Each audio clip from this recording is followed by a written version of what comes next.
Day 25 bigayan ng mythical fruit.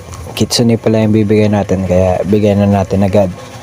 At kung gusto mo manalo ng mythical fruit like kitsune, gas fruit, leopard fruit at yeti fruit, mag-like and subscribe ka lang para mapili ka at mag-comment kung ano gusto mong fruit kasi ibibigay natin yan.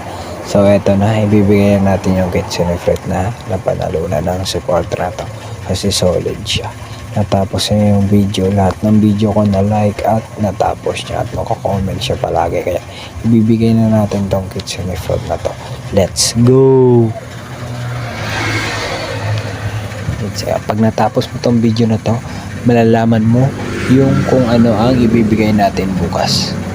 Sheesh! Ito na, thank you daw.